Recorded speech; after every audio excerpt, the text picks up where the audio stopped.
إن الذين يكفرون بآيات الله ويقتلون النبيين بغير حق ويقتلون الذين يأمرون بالقسط من الناس فبشرهم بعذاب أليم أولئك الذين حبطت أعمالهم في الدنيا والآخرة وما لهم من ناصرين ألم تر إلى الذين أوتوا نصيبا من الكتاب يدعون إلى كتاب الله ليحكم بينهم ثم يتولى فريق منهم وهم معرضون ذلك بأنهم قالوا لن تمسنا النار إلا أياما معدودات وغرهم في دينهم ما كانوا يفترون فكيف إذا جمعناهم ليوم لا ريب فيه ووفيت كل نفس ما كسبت وهم لا يظلمون قل اللهم مالك الملك تؤتي الملك من تشاء وتنزع الملك ممن تشاء وتعز من تشاء وتذل من تشاء بيدك الخير إنك على كل شيء قدير تولج الليل في النهار وتولج النهار في الليل وتخرج الحي من الميت وتخرج الميت من الحي وترزق من تشاء بغير حساب لا يتخذ المؤمنون الكافرين أولياء من دون المؤمنين ومن يفعل ذلك فليس من الله في شيء إلا أن تتقوا منهم تقاه ويحذركم الله نفسه وإلى الله المصير قل إن تخفوا ما في صدوركم أو تبدوه يعلمه الله ويعلم ما في السماوات وما في الأرض والله على كل شيء قدير يوم تجد كل نفس ما عملت من خير محضرا وما عملت من سوء تود لو أن بينها وبينه أمدا بعيدا ويحذركم الله نفسه والله رءوف بالعباد قل إن كنتم تحبون الله فاتبعوني يحببكم الله ويغفر لكم ذنوبكم والله غفور رحيم قل أطيعوا الله والرسول فإن تولوا فإن الله لا يحب الكافرين إن الله اصطفى آدم ونوحا وآل إبراهيم وآل عمران على العالمين ذرية بعضها من بعض والله سميع عليم إذ قالت امرأة عمران رب إني نذرت لك ما في بطني محررا فتقبل مني إنك أنت السميع العليم فلما وضعتها قالت رب إني وضعتها أنثى والله أعلم بما وضعت وليس الذكر كالأنثى وإني سميتها مريم وإني أعيذها بك وذريتها من الشيطان الرجيم فتقبلها ربها بقبول حسن وأنبتها نباتا حسنا وكفلها زكريا كلما دخل عليها زكريا المحراب وجد عندها رزقا قال يا مريم أنى لك هذا قالت هو من عند الله إن الله يرزق من يشاء بغير حساب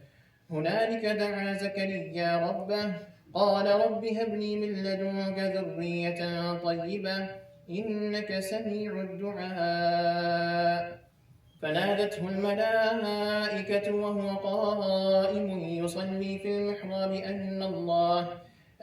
الله يبشرك بيحيى مصدقا بكلمة من الله وسيدا وحصورا ونبيا من الصالحين قال رب أنى يكون لي غلام وقد بلغني الكبر وامرأتي عاقر قال كذلك الله يفعل ما يشاء قال رب اجعل لي آية قال آيتك ألا تكلم الناس 3 أيام إلا رمزا واذكر ربك كثيرا وسبح بالعشي والإبكار وإذ قالت الملائكة يا مريم إن الله اصطفاك وطهرك واصطفاك على نساء العالمين يا مريم اقنتي لربك واسجدي واركعي مع الراكعين ذلك من أنباء الغيب نوحيه إليك وما كنت لديهم إذ يلقون أقلامهم أيهم يكفل مريم وما كنت لديهم إذ يختصمون إذ قالت الملائكة يا مريم إن الله يبشرك بكلمة منه اسمه المسيح عيسى بن مريم وجيها في الدنيا والآخرة ومن المقربين ويكلم الناس في المهد وكهلا ومن الصالحين قالت رب أنى يكون لي ولد ولم يمسسني بشر قال كذلك الله يخلق ما يشاء إذا قضى أمرا فإنما يقول له كن فيكون ويعلمه الكتاب والحكمة والتوراة والإنجيل ورسولا إلى بني إسرائيل أني قد جئتكم بآية من ربكم أني أخلق لكم من الطين كهيئة الطير فأنفق فيه فيكون طيرا بإذن الله وأبرئ الأكمه والأبرص وأحيي الموتى بإذن الله وأنبئكم بما تأكلون وما تدخرون في بيوتكم إن في ذلك لآية لكم إن كنتم مؤمنين ومصدقا لما بين يدي من التوراة ولأحل لكم بعض الذي حرم عليكم وجئتكم بآية من ربكم فاتقوا الله وأطيعون إن الله ربي وربكم فاعبدوه هذا صراط مستقيم فلما أحس عيسى منهم الكفر قال من أنصاري إلى الله قال الحواريون نحن أنصار الله آمنا بالله واشهد بأننا مسلمون ربنا آمنا بما أنزلت واتبعنا الرسول فاكتبنا مع الشاهدين ومكروا ومكر الله والله خير الماكرين إذ قال الله يا عيسى إني متوفيك ورافعك إلي ومطهرك من الذين كفروا وجاعل الذين اتبعوك فوق الذين كفروا إلى يوم القيامة ثم إلي مرجعكم فأحكم بينكم فيما كنتم فيه تختلفون فأما الذين كفروا فأعذبهم عذابا شديدا في الدنيا والآخرة وما لهم من ناصرين وأما الذين آمنوا وعملوا الصالحات فيوفيهم أجورهم والله لا يحب الظالمين ذلك نتلوه عليك من الآيات والذكر الحكيم إن مثل عيسى عند الله كمثل آدم خلقه من تراب ثم قال له كن فيكون الحق من ربك فلا تكن من الممترين فمن حاجك فيه من بعد ما جاءك من العلم فقل تعالوا ندعو أبناءنا وأبناءكم ونساءنا ونساءكم وأنفسنا وأنفسكم ثم نبتهل فنجعل لعنة الله على الكاذبين إن هذا لهو القصاص الحق وما من إله إلا الله وإن الله لهو العزيز الحكيم فإن تولوا فإن الله عليم بالمفسدين قل يا أهل الكتاب تعالوا إلى كلمة سواء بيننا وبينكم ألا نعبد إلا الله ولا نشرك به شيئا ولا يتخذ بعضنا بعضا أربابا من دون الله فإن تولوا فقولوا اشهدوا بأننا مسلمون يا أهل الكتاب لم تحاجون في إبراهيم وما أنزلت التوراة والإنجيل إلا من بعده أفلا تعقلون ها أنتم هؤلاء حاججتم فيما لكم به علم فلم تحاجون فيما ليس لكم به علم والله يعلم وأنتم لا تعلمون ما كان إبراهيم يهوديا ولا نصرانيا ولكن كان حنيفا مسلما وما كان من المشركين إن أولى الناس بإبراهيم للذين اتبعوه وهذا النبي والذين آمنوا والله ولي المؤمنين ودت طائفة من أهل الكتاب لو يضلونكم وما يضلون إلا أنفسهم وما يشعرون يا أهل الكتاب لم تكفرون بآيات الله وأنتم تشهدون يا أهل الكتاب لم تلبسون الحق بالباطل وتكتمون الحق وأنتم تعلمون وقالت طائفة من أهل الكتاب آمنوا بالذي أنزل على الذين آمنوا وجه النهار واكفروا آخره لعلهم يرجعون ولا تؤمنوا إلا لمن تبع دينكم قل إن الهدى هدى الله أن يؤتى أحد مثل ما أوتيتم أو يحاجوكم به عند ربكم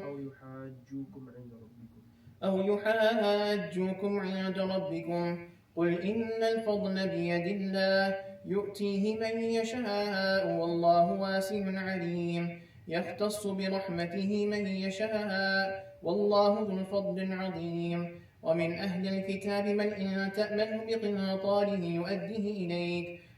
ومنهم من إن تأمنه بدينار لا يؤديه إليك إلا ما دمت عليه قائما ذلك بأنهم قالوا ليس علينا في الأميين سبيل ويقولون على الله الكذب وهم يعلمون بلى من أوفى بعهده واتقى فإن الله يحب المتقين إن الذين يشترون بعهد الله وأيمانهم ثمنا قليلا أولئك لا خلاق لهم في الآخرة ولا يكلمهم الله ولا ينظر إليهم يوم القيامة ولا يزكيهم ولهم عذاب أليم إن الذين يشترون بعهد الله وأيمانهم ثمنا قليلا أولئك لا خلاق لهم في الآخرة ولا يكلمهم الله ولا ينظر إليهم يوم القيامة ولا يزكيهم ولهم عذاب أليم وإن منهم لفريقا يلهون ألسنتهم من الكتاب لتحسبوه من الكتاب وما هو من الكتاب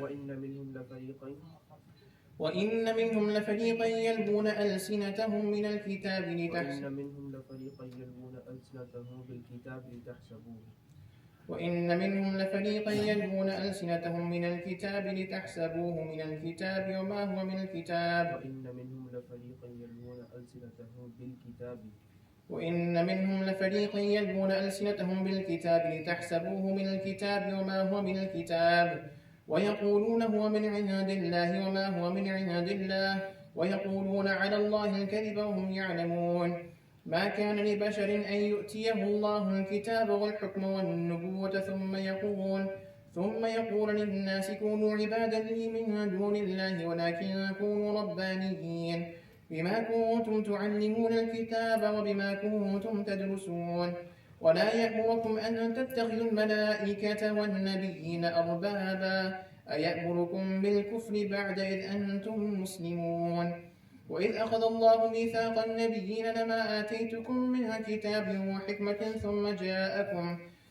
جاءكم رسول مصدق لما معكم لتؤمنن به ولتنصرنه قال أأقررتم وأخذتم على ذلكم إصري قالوا أقررنا قال فاشهدوا وأنا معكم من الشاهدين فمن تولى بعد ذلك فأولئك هم الفاسقون أفغير دين الله يبغون وله أسلم من في السماوات والأرض طوعا وكرها وإليه يرجعون قل آمنا بالله وما أنزل علينا وما أنزل على إبراهيم وإسماعيل وإسحاق ويعقوب والأسباط وما أوتي موسى وعيسى والنبيون من ربهم لا نفرق بين أحد منهم ونحن له مسلمون ومن يبتغي غير الإسلام دينا فلن يقبل منه وهو في الآخرة من الخاسرين كيف يهدي الله قوما كفروا بعد إيمانهم وشهدوا أن الرسول حق وجاءهم البينات والله لا يهدي القوم الظالمين أولئك جزاؤهم أن عليهم لعنة الله والملائكة والناس أجمعين خالدين فيها لا يخفف عنهم العذاب ولا هم ينظرون إلا الذين تابوا من بعد ذلك وأصلحوا فإن الله غفور رحيم إن الذين كفروا بعد إيمانهم ثم ازدادوا كفرا لن تقبل توبتهم وأولئك هم الضالون إن الذين كفروا وماتوا وهم كفار فلن يقبل من أحدهم ملء الأرض ذهبا ولو افتدى به أولئك لهم عذاب أليم وما لهم من ناصرين لن تنالوا البر حتى تنفقوا مما تحبون وما تنفقوا من شيء فإن الله به عليم كل الطعام كان حلا لبني إسرائيل إلا ما حرم إسرائيل على نفسه من قبل أن تنزل التوراة قل فأتوا بالتوراة فاتلوها إن كنتم صادقين فمن افترى على الله الكذب من بعد ذلك فأولئك هم الظالمون قل صدق الله فاتبعوا ملة إبراهيم حنيفا وما كان من المشركين إن أول بيت وضع للناس للذي ببكة مباركا وهدى للعالمين فيه آيات بينات مقام إبراهيم ومن دخله كان آمنا ولله على الناس حج البيت من استطاع إليه سبيلا ومن كفر فإن الله غني عن العالمين قل يا أهل الكتاب لم تكفرون بآيات الله والله شهيد على ما تعملون قل يا أهل الكتاب لم تصدون عن سبيل الله من آمن تبغونها عوجا وأنتم شهداء وما الله بغافل عما تعملون يا أيها الذين آمنوا إن تطيعوا فريقا من الذين أوتوا الكتاب يردوكم بعد إيمانكم كافرين وكيف تكفرون وأنتم تتلى عليكم آيات الله وفيكم رسوله ومن يعتصم بالله فقد هدي إلى صراط مستقيم يا أيها الذين آمنوا اتقوا الله حق تقاته ولا تموتن إلا وأنتم مسلمون واعتصموا بحبل الله جميعا ولا تفرقوا واذكروا نعمة الله عليكم إذ كنتم أعداء فألف بين قلوبكم فأصبحتم بنعمته إخوانا وكنتم على شفا حفرة من النار فأنقذكم منها كذلك يبين الله لكم آياته لعلكم تهتدون ولتكن منكم أمة يدعون إلى الخير ويأمرون بالمعروف وينهون عن المنكر وأولئك هم المفلحون ولا تكونوا كالذين تفرقوا واختلفوا من بعد ما جاءهم البينات وأولئك لهم عذاب عظيم يوم تبيض وجوه وتسود وجوه فأما الذين اسودت وجوههم أكفرتم بعد إيمانكم فذوقوا العذاب بما كنتم تكفرون وأما الذين بيضت وجوههم ففي رحمة الله هم فيها خالدون تلك آيات الله نتلوها عليك بالحق وما الله يريد ظلما للعالمين ولله ما في السماوات وما في الأرض وإلى الله ترجع الأمور كنتم خير أمة أخرجت للناس تأمرون بالمعروف وتنهون عن المنكر وتؤمنون بالله ولو آمن أهل الكتاب لكان خيرا لهم منهم المؤمنون وأكثرهم الفاسقون لن يضروكم إلا أذى وإن يقاتلوكم يولوكم الأدبار ثم لا ينصرون ضربت عليهم الذلة أينما ثقفوا إلا بحبل من الله وحبل من الناس وباءوا بغضب من الله وضربت عليهم المسكنة ذلك بأنهم كانوا يكفرون بآيات الله ويقتلون الأنبياء بغير حق ذلك بما عصوا وكانوا يعتدون ليسوا سواء من أهل الكتاب أمة قائمة يتلون آيات الله آناء الليل وهم يسجدون يؤمنون بالله واليوم الآخر ويأمرون بالمعروف وينهون عن المنكر ويسارعون في الخيرات وأولئك من الصالحين وما يفعلوا من خير فلن يكفروه والله عليم بالمتقين إن الذين كفروا لن تغني عنهم أموالهم ولا أولادهم من الله شيئا وأولئك أصحاب النار هم فيها خالدون مثل ما ينفقون في هذه الحياة الدنيا كمثل ريح فيها صر أصابت حرث قوم ظلموا أنفسهم فأهلكت وما ظلمهم الله ولكن أنفسهم يظلمون يا أيها الذين آمنوا لا تتخذوا بطانة من دونكم لا يألونكم خبالا ودوا ما عنتم قد بدت البغضاء من أفواههم وما تخفي صدورهم أكبر قد بينا لكم الآيات إن كنتم تعقلون ها أنتم أولئك تحبونهم ولا يحبونكم وتؤمنون بالكتاب كله وإذا لقوكم قالوا آمنا وإذا خلوا عضوا عليكم الأنامل من الغيظ قل موتوا بغيظكم إن الله عليم بذات الصدور إن تمسسكم حسنة تسؤهم وإن تصبكم سيئة يفرحوا بها وإن تصبروا وتتقوا لا يضركم كيدهم شيئا إن الله بما يعملون محيط وإذ غدوت من أهلك تبوئ المؤمنين مقاعد للقتال والله سميع عليم إذ هم الطائفتان منكم أن تفشلا والله وليهما وعلى الله فليتوكل المؤمنون ولقد نصركم الله ببدر وأنتم أذلة فاتقوا الله لعلكم تشكرون إذ تقول للمؤمنين ألن يكفيكم أن يمدكم ربكم ب3,000 من الملائكة منزلين بلى إن تصبروا وتتقوا ويأتوكم من فورهم هذا يمددكم ربكم ب5,000 من الملائكة مسومين وما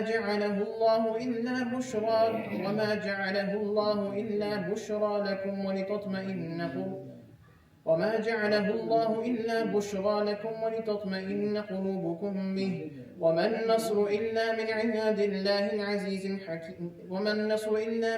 الله العزيز الحكيم ليقطع طرفا من الذين كفروا أو يكبتهم فينقلبوا خائبين ليس لك من الأمر شيء أو يتوب عليهم أو يعذبهم فإنهم ظالمون ولله ما في السماوات والأرض يغفر لمن يشاء ويعذب من يشاء والله غفور رحيم ليس لك من الأمر شيء أو يتوب عليهم أو يعذبهم فإنهم ظالمون ولله ما في السماوات وما في الأرض يغفر لمن يشاء ويعذب من يشاء والله غفور رحيم يا أيها الذين آمنوا لا تأكلوا الربا أضعافا مضاعفة واتقوا الله لعلكم تفلحون واتقوا النار التي أعدت للكافرين وأطيعوا الله والرسول لعلكم ترحمون وسارعوا إلى مغفرة من ربكم وجنة عرضها السماوات والأرض أعدت للمتقين الذين ينفقون في السراء والضراء والكاظمين الغيظ والعافين عن الناس والله يحب المحسنين والذين إذا فعلوا فاحشة أو ظلموا أنفسهم ذكروا الله فاستغفروا لذنوبهم ومن يغفر الذنوب إلا الله ولم يصروا على ما فعلوا وهم يعلمون أولئك جزاؤهم مغفرة من ربهم وجنات تجري من تحتها الأنهار خالدين فيها ونعم أجر العاملين قد خلت من قبلكم سنن فسيروا في الأرض فانظروا كيف كان عاقبة المكذبين هذا بيان للناس وهدى وموعظة للمتقين ولا تهنوا ولا تحزنوا وأنتم الأعلون إن كنتم مؤمنين إن يمسسكم قرح فقد مس القوم قرح مثله وتلك الأيام نداولها بين الناس وليعلم الله الذين آمنوا ويتخذ منكم شهداء والله لا يحب الظالمين وليمحص الله الذين آمنوا ويمحق الكافرين. أم حسبتم أن تدخلوا الجنة ولما يعلم الله الذين جاهدوا منكم ويعلم الصابرين. ولقد كنتم تمنون الموت من قبل أن تلقوه فقد رأيتموه وأنتم تنظرون.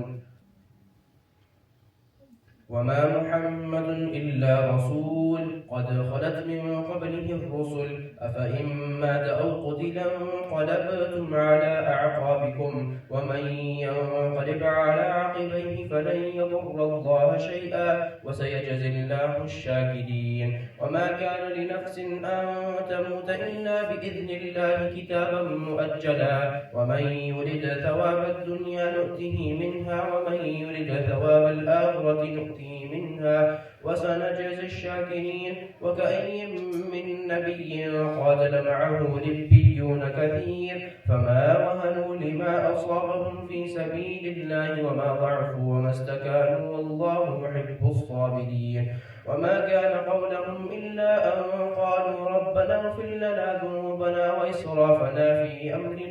في أمرنا وثبت أقدامنا وانصرنا على القوم الكافرين. فآتاهم الله ثواب الدنيا وحسن ثواب الآخرة والله يحب المحسنين. يا أيها الذين آمنوا إن تطيعوا الذين كفروا يردوكم على أعقابكم فتنقلبوا خاسرين بل الله مولاكم وهو خير الناصرين. سنلقي في قلوب الذين كفروا الرعب بما أشركوا بالله ما لم ينزل به سلطانا ومأواهم النار وبئس مثوى الظالمين. ولقد صدقكم الله وعده إذ تحسونه بإذنه حتى إذا فشلتم وتنازعتم في الأمر وعصيتم من بعد ما أراكم ما تحبون منكم من يريد الدنيا ومنكم من يريد الآخرة ثم صرفكم عنهم ليبتليكم ولقد عفا عنكم والله ذو فضل على المؤمنين. إذ تسعدون ولا تلوون على أحد والرسول يدعوكم في أخراكم فأثابكم غما بغم لكي لا تحزنوا على ما فاتكم ولا ما أصابكم والله خبير بما تعملون. ثم أنزل عليكم من بعد الغم أمنة نعاسا يغشى طائفة منكم وطائفة قد أهمتهم أنفسهم يظنون بالله غير الحق ظن الجاهلية يقولون هل لنا من الأمر من شيء قل إن الأمر كله لله يخفون في أنفسهم ما لا يبدون لك يقولون لو كان لنا من الأمر شيء ما قتلنا هاهنا قل لو كنتم في بيوتكم لبرز الذين كتب عليهم القتل إلى مضاجعهم وليبتلي الله ما في صدوركم وليمحص ما في قلوبكم والله عليم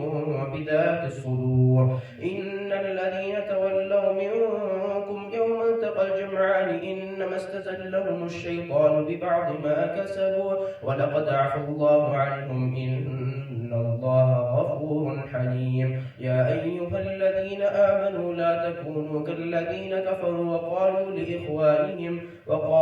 لإخوانهم إذا ضربوا في الأرض أو كانوا غزا لو كانوا عندنا ما ماتوا وما قتلوا ليجعل الله ذلك حسرة في قلوبهم والله يحيي ويميت والله بما تعملون بصير. ولئن قتلتم في سبيل الله أو متم لمغفرة من الله ورحمة خير مما يجمعون. ولئن متم أو قتلتم إلى الله تحشرون فبما رحمة من الله لنت لهم ولو كنت فظا غليظ القلب لانفضوا من حولك فاعف عنهم واستغفر لهم وشاورهم في الأمر فإذا عزمت فتوكل على الله إن الله يحب المتوكلين. إن ينصركم الله فلا غالب لكم وإن يخذلكم فمن ذا الذي ينصركم من بعده وعلى الله فليتوكل المؤمنون وما كان لنبي أن يغل ومن يغل يأت بما غل يوم القيامة ثم توفى كل نفس ما كسبت وهم لا يظلمون أفمن اتبع رضوان الله كمن باء بسخط من الله ومأواه جهنم وبئس المصير هم درجات عند الله والله بصير بما يعملون لقد من الله على المؤمنين إذ بعث فيهم رسولا من أنفسهم يتلو عليهم آياته ويزكيهم ويعلمهم الكتاب والحكمة وإن كانوا من قبل لفي ضلال مبين أولما أصابتكم مصيبة قد أصبتم مثليها قلتم أن هذا قل هو من عند أنفسكم إن الله على كل شيء قدير وما أصابكم يوم التقى الجمعان فبإذن الله وليعلم الذين نافقوا وقيل لهم تعالوا قاتلوا في سبيل الله أو ادفعوا قالوا لو نعلم قتالا لاتبعناكم هم للكفر يومئذ أقرب منهم للإيمان يقولون بأفواههم ما ليس في قلوبهم والله أعلم بما يكتمون الذين قالوا لإخوانهم مقعدوا لو أطاعونا ما قتلوا قل فادرءوا عن أنفسكم الموت إن كنتم صادقين ولا تحسبن الذين قتلوا في سبيل الله أمواتا بل أحياء عند ربهم يرزقون فرحين بما آتاهم الله من فضله ويستبشرون بالذين لم يلحقوا بهم من خلفهم ألا خوف عليهم ولا هم يحزنون فرحين بما آتاهم الله من فضله ويستبشرون بالذين لم يلحقوا بهم من خلفهم ألا خوف عليهم ولا هم يحزنون يستبشرون بنعمة من الله وفضل وأن الله لا يضيع أجر المؤمنين الذين استجابوا لله والرسول من بعد ما أصابهم القرح للذين أحسنوا منهم واتقوا أجر عظيم الذين قال لهم الناس إن الناس قد جمعوا لكم فاخشوهم فزادهم إيمانا وقالوا حسبنا الله ونعم الوكيل فانقلبوا بنعمة من الله وفضل لم يمسسهم سوء واتبعوا رضوان الله والله ذو فضل عظيم إنما ذلكم الشيطان يخوف أولياءه فلا تخافوهم وخافون إن كنتم مؤمنين ولا يحزنك الذين يسارعون في الكفر إنهم لن يضروا الله شيئا يريد الله أن لا يجعل لهم حظا في الآخرة ولهم عذاب عظيم إن الذين اشتروا الكفر بالإيمان لن يضروا الله شيئا ولهم عذاب أليم ولا يحسبن الذين كفروا أنما نملي لهم خير لأنفسهم إنما نملي لهم ليزدادوا إثما ولهم عذاب مهين ما كان الله ليذر المؤمنين على ما أنتم عليه حتى يميز الخبيث من الطيب وما كان الله ليطلعكم على الغيب ولكن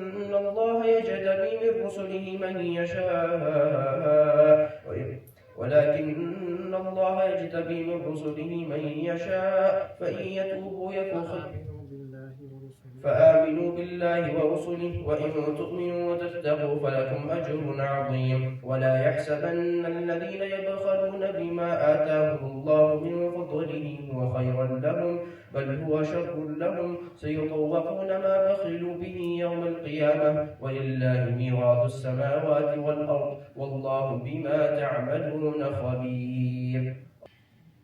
لقد سمع الله قول الذين قالوا إن الله فقير ونحن أغنياء سنكتب ما قالوا وقتلهم الأنبياء بغير حق ونقول ذوقوا عذاب الحريق ذلك بما قدمت أيديكم وأن الله ليس بظلام للعبيد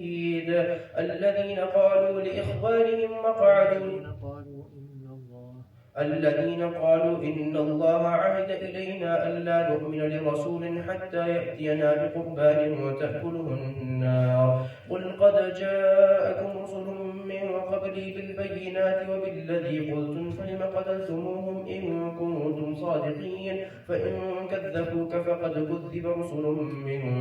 قبلك جاءوا بالبينات والزبر والكتاب المنير كل نفس ذائقة الموت وإنما توفون أجوركم يوم القيامة فمن زحزح عن النار وأدخل الجنة فقد فاز وما الحياة الدنيا إلا متاع الغرور لتبلغن في أموالكم وأنفسكم ولتسمعن من الذين أوتوا الكتاب من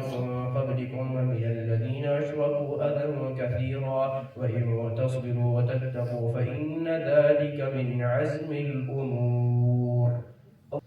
وإذ أخذ الله ميثاق الذين أوتوا الكتاب لتبيننه للناس ولا تكتمونه فنبذوه وراء ظهورهم واشتروا به ثمنا قليلا فبئس ما يشترون لا تحسبن الذين يفرحون بما أتوا ويحبون أن يحمدوا بما لم يفعلوا فلا تحسبنه بمفازة من العذاب ولهم عذاب أليم ولله ملك السماوات والأرض والله على كل شيء قدير إن في خلق السماوات والأرض واختلاف الليل والنهار لآيات لأولي الألباب الذين يذكرون الله قياما وقعودا وعلى جنوبهم ويتفكرون في خلق السماوات والأرض ربنا ما خلقت هذا باطلا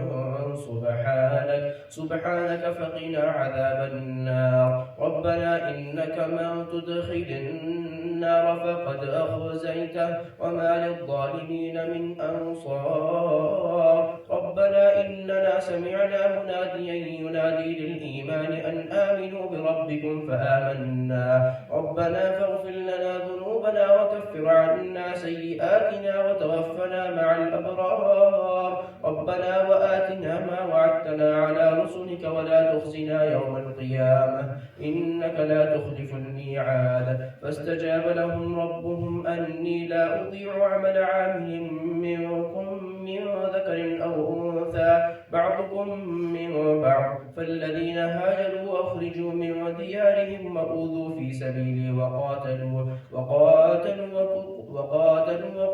لأكفرن عنهم سيئاتهم ولأدخلنهم جنات تجري من تحتها الأنهار ثوابا